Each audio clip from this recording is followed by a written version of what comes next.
Hey everybody, Brian Von Vier here, just checking in before the vid even begins. Make sure to leave a comment with a story submission if you would like to. Make sure it's relevant to today's video, we're definitely reading them. That being said, let's continue this epic series of what stunt did your D&D players pull that completely derailed the campaign? Part 6. Short and sweet. I am the DM for a homebrew campaign I made for 6 people in the group. The campaign is ongoing, but what happened was when they were level 3. Possibly the second or the third worst case of a murder hobo I have ever seen in my time. Starting from the north side of town, heading to the south side of town. They killed just about every person they ran across.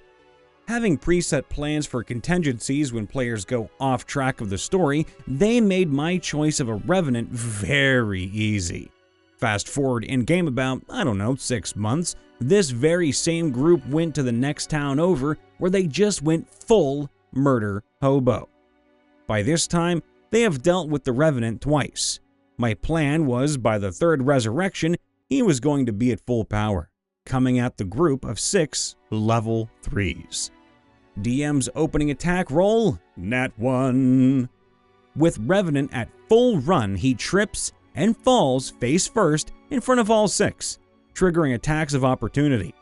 Players' opening attacks, 4 nat 20s, an 18, and a 17. A whopping 138 damage points later, we have a dead Revenant. Not one PC hit or even damaged. As the DM, I just said, well, fuck me. See you all next month. We derailed a campaign on session 1, effectively killing it. This was, I think, D&D 3.5, modified to fit a steampunk setting. Oh, really cool. We, the party, were a rowdy but reliable group of dwarves. Oh my god, I'm invested already. At the beginning of the first session, we were tasked with investigating and dispatching whatever monsters were messing with the navigation and systems of a giant flying ship. We go below deck and make some decent progress, but at one point we encounter some monsters, I forget what, while we were making our way down some hallway with a giant hole on the side. Open to the air, we're above the clouds. We're close to defeating the monsters, but they happen to whack the dwarf that we declared as our leader, and he's sent out the hole and falls to his death. Another party member takes up the role of leader, and she calls a retreat. Good move. We all get back on deck, find the ship's captain, and she tells the captain that we lost our leader and we're not continuing this mission, as it's too dangerous. We then promptly get the heck out of there. The DM quickly scrambles together some location, I think some form of a cloud city, that we end up at, and he calls the session just after we convince the city's guards to let us in so we can talk with the leader there. At that point, the DM says he has no clue where to go from here. He was completely blindsided by us deciding to nope out of the first quest. So that campaign instead just turned into a one-shot. Hey, smart move getting the heck out of there. I once played with a guy who was so good at role-playing his character that it derailed the entire campaign at its start. Here's how it happened. We were playing, I believe, a mini-campaign in the Eberron setting. Oh, good setting. And one guy was playing a dwarf barbarian, oh, yummy, who suffers from PTSD caused by a horde of warforged killing his entire platoon during the last war. So every time he heard warforged, his blood started boiling. I love this dwarf already. So, we started our campaign in the tavern. When the tavern keeper asks us, the adventurers, to deliver a letter to one of his patrons, a wealthy and respected warforged, dwarf instantly goes mad and tries to attack the tavern keeper, but fails his strength check and gets pinned by him, which calms him, the dwarf, down. After that, and a warning to our party member, we went on. I'll skip the encounter with another warforged who was a disciple of the Lord of Blades and move to the meeting itself.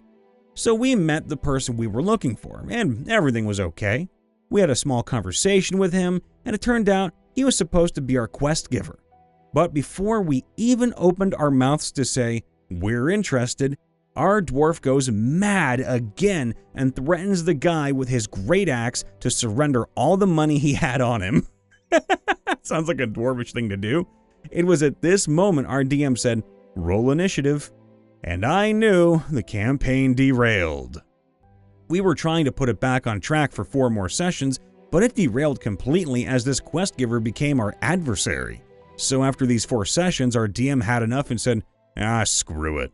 Hey, listen, that's actually some pretty good role-playing, but I'm sure there was a way around that, like maybe playfully tying up the dwarf in question or leaving him behind when certain things were happening. I know it would kind of suck for the player, but honestly, there's got to be a good workaround, and kudos to him for playing all that through.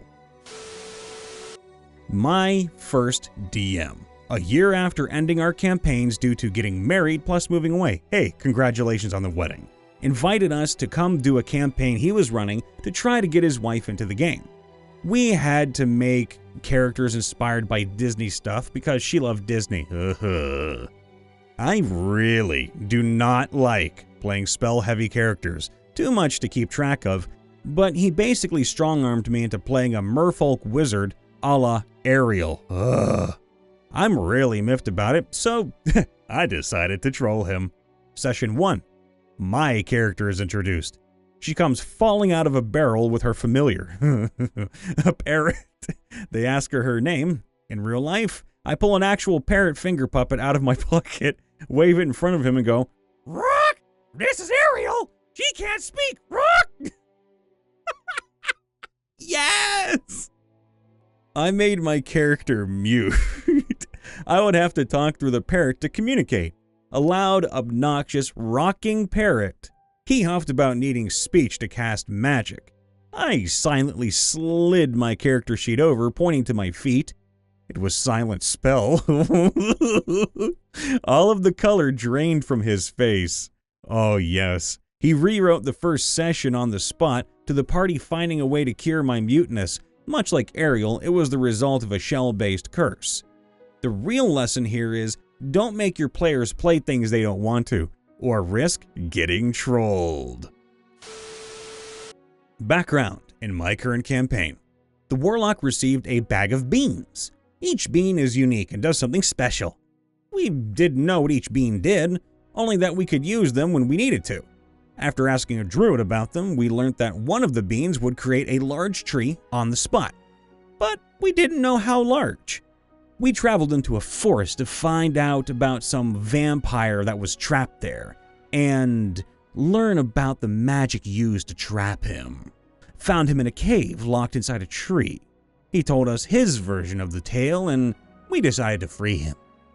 To do this, we would have to fight some spawn while the Warlock prepared the teleport spell. The plan was, free the vampire, run to somewhere safe enough while avoiding the fight, throw the big tree bean to close the cave, make a portal, and flee. Simple, right? Everything goes according to plan, and the DM snaps with a memory and starts looking through his notes. He had forgotten that the size of that tree. So, 2 minutes after we got back to the city through the portal, an earthquake caused some chaos and destroyed part of the city walls. Days later, we found out that the earthquake was felt all around the continent. The tree broke the mountain in half, and its roots grew miles and miles from the mountain. The tree is now the center point of all the current events in the campaign, and it rushed some battles involving giants and dragons, so you basically just made the Tree of Might or the World Tree. I once played in a campaign where one of the players was allowed to play a Kender. That player also had a penchant for being an asshole and deliberately doing things that disrupted the game, as a Kender kind of would. His Kender was just as much of a kleptomaniac as the one from the last video, but he wasn't a rogue. I can't remember what class it was, but it wasn't a rogue. Well, he blew a pickpockets on a roll, nat 1, on our half-orc barbarian. Said barbarian promptly rages and attacks the Kender with his great axe, 1d12 plus 20, was the base damage after everything is factored in, and gets a nat 20 to hit, and a nat 18 to confirm the crit. He did so much damage that he cut the Kender in half vertically. The axe entered the top of his head and exited between his legs and embedded itself in the solid oak floor up to its handle. The barmaids of the tavern we were in at the moment were not happy with the barbarian until the entire party told them, "We made the mess, we'll clean it up." Oh, why did that tickle me? And we did, because prestidigitation exists. It really came in handy to clean up the spilled blood and entrails. The Kender player made such a fuss about his character being murdered by a PC that the rest of us, being more than fed up with all of his crap, told him to go away. He's no longer welcome in our group. I actually started a homebrew campaign about a coming apocalypse. Ooh, freaky. There was going to be this massive destroyer creature coming that is shrouded in mystery that a seer saw in the future and warned the king about. But the seer saw the party in the future fighting it and defeating it. So I opened with the king logically bringing them to his throne room, using magic to show them the vision and giving them their mission to stop it and sending them on their way. I had planned they would arrive at the next location and learn that this is a champion of the Chained Oblivion, which the cult, that's been a recurring thorn in their side, is planning to unleash.